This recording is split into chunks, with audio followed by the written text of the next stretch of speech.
Biodiesela ekoizteko katalizatzaile berri eta eraginkorragoak. Material baten ezaugarriak zehatz asmatzen dituen laserra. Alergiarik duzun esaten dizuten sentsoreak, edo landareen ur kontsumoa neurtzeko sistemak. Horrelako proiektuetan egiten dute lan Nafarroako Unibertsitate Publikoak sortu berri dituen bi ikerketa institutuetan.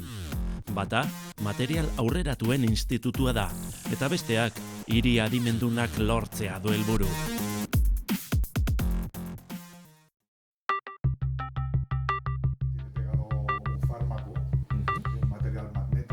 Inamaten material aurreratuen institutuan hasi dugu bisita.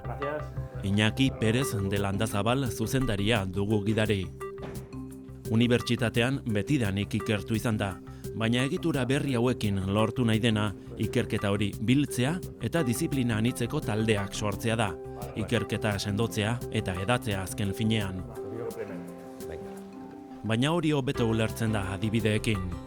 Limoiondo bat sentsorez josia dute hemen, ura nola erabiltzen duen jakiteko.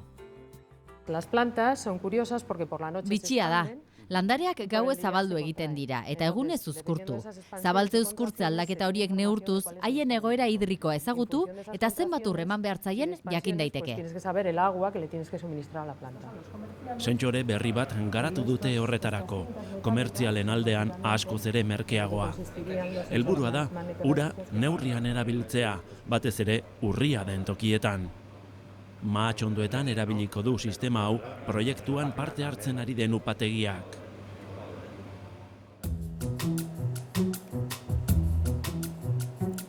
Segurtasuna, beti.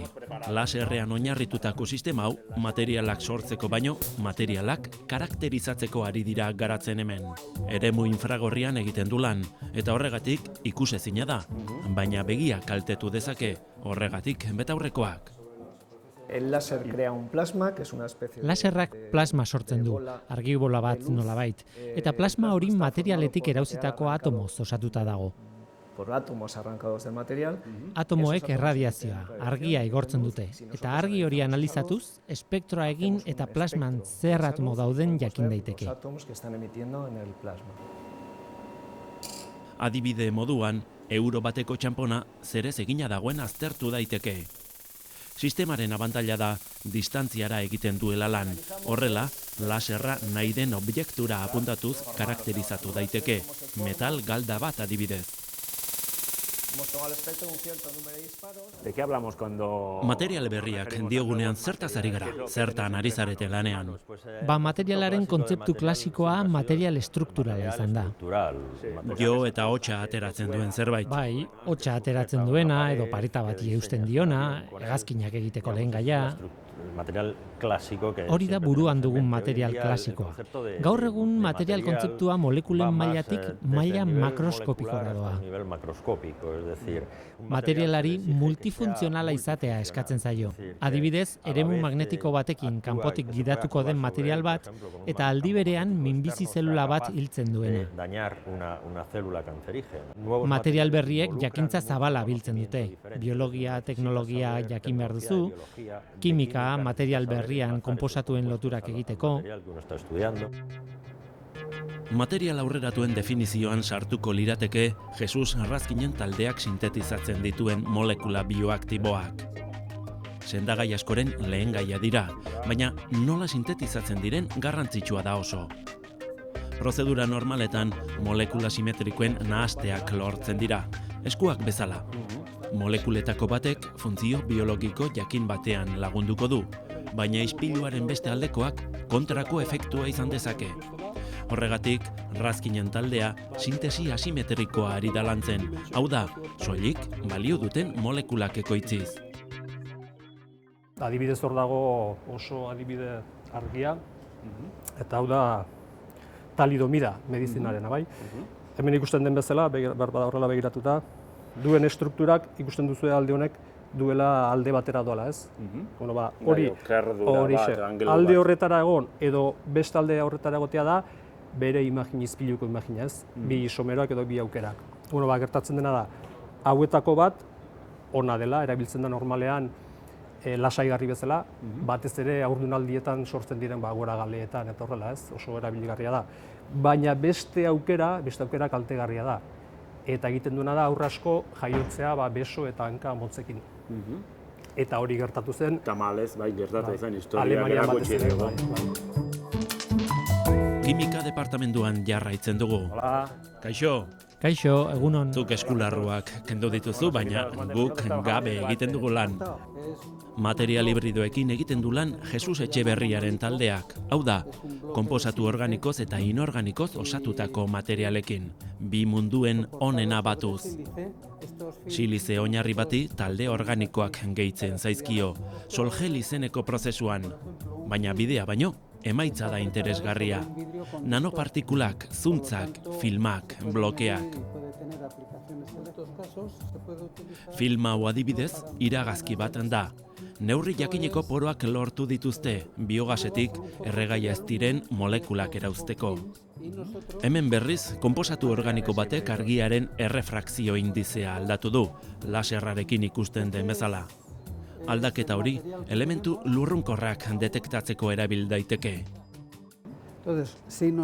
Orduan guk zuntz optiko baten muturra material sentikor honekin estaltzen badugu, hainbat konposatuekiko aktibo den geruza bat lortuko dugu. Adibidez, kutsadura atmosferikoaren osagaiak detekta daitezke horrela, edo perfumen eta ardoen konposatu lurrunkorrak zeintzuk diren esango luketen sudur artifizialak diseinatu.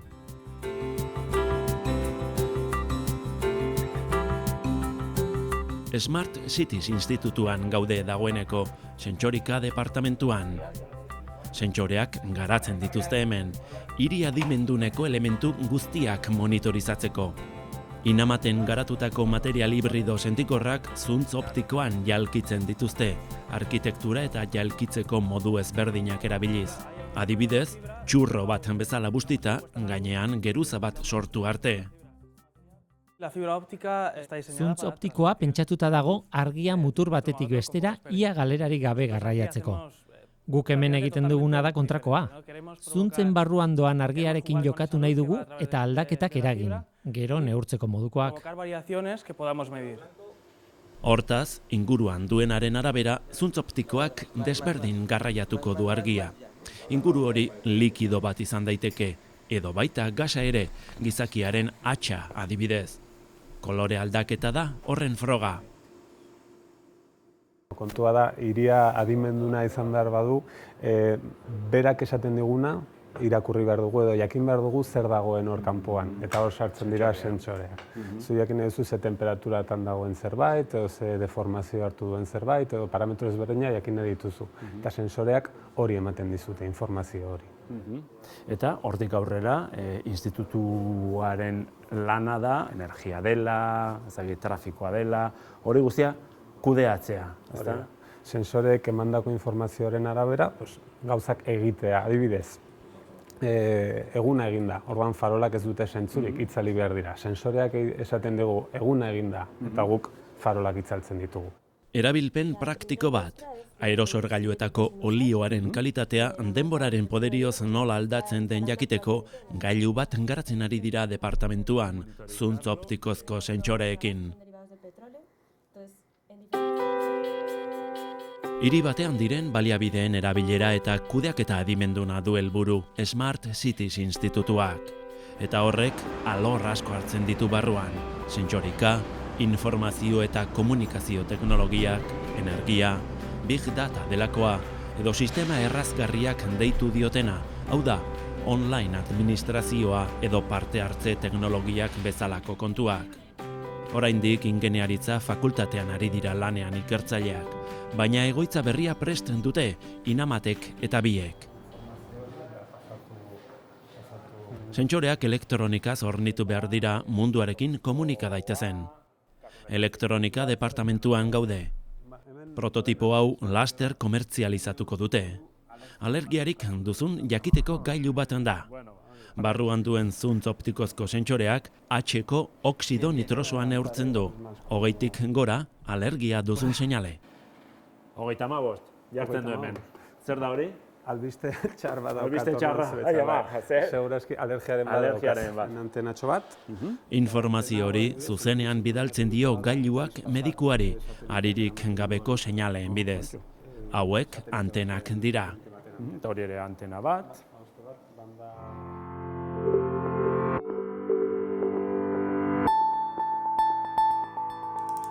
Gauzen internet eta smart city kontzeptuak estu lotuak daude. Hiri adimendunean dena dago monitorizatuta. Gu ikusi dugun bezala, gure etxeak eta etxetresnak, kaleko argiteria.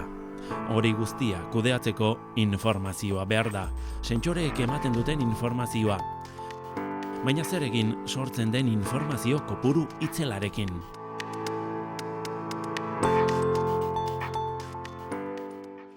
Sentsoreak esan dit alergia dudala, eta informazio hori ez dakit hemen atzean metatuta edo gordeta egongo den dagoeneko, ez da? Hau da Big Data ospetsua. Bai, hau da, hauek dira Big Data posibleak egiten duten makinak, baina, gauza hauetan sartzen garenean informazio gehiegi daukagu, orain arte genituen teknikekin prozesatzeko. Hiri inteligenteen ezaugarri nagusinetariko bat da informazio iturrien aniztasuna eta ugaritasuna. Orduan, informazioa lortu dezakegu adibidez sensoretatik, dronetatik, mugikorretatik edo hainbat dispositiboetatik. Eta orduan, informazio hori elkartu eta jakintza atera behar dugu. Jakintza hori eskuratzeko informazio hori kudeatu egin behar da, ezta? Hori da, eta hori Big Dataren eta inteligentziaren bidez egingo dugu. Hori da. Orain arte genituen inteligentzia artifizialeko teknikak modelo berri honi egokitzen edo moldatzen. Eta hiri adimendunak energia ere beharko du, modu adimendunean kudeatuta noski. Esto se trata de una microred eléctrica. Hau mikrosare elektriko bat da eta hornikuntza energetiko jasangarri bat dago atzean, energia berriztagarrietan oinarrituta. Hornituko luke Smart City bat, industrialde bat, auzo bat, eta sare elektriko nagusian integratuta egongo litzateke. Correctamente en la red eléctrica general. Sare hau bi modutan da adimenduna. Alde batetik, metatze sistemarekin jokatuz, bere burua eta sare orokorrerako konexioak kudeatzen ditu. Eta bestetik, epe laburreko estrategiak antolatzen ditu eguraldi iragarpenaren arabera. Eguraldiaren araberakoa baita, energia kontsumoa eta produkzioa. Eguraldi aurreikuspenak internetetik hartzen ditu, automatikoki. Hodeiak esaten dio, hodeirik datorren. Mikel, ikusi dugun guztiaren helburu azkenean hiri adimendunak edo inteligenteak dira, baina adimendunak kasu honetan erosoak, bizitzeko modukoak esan nahi du, ez da? Bai, askotan teknologia egiten dugu eta ez dakigu ez da zertarako behar dugun teknologia guzti hori eta helburua garbi izan behar dugu, hobe bizitzea. Hobe bizitzea, alergia izan ala ez. Eskerrik asko. Zuri.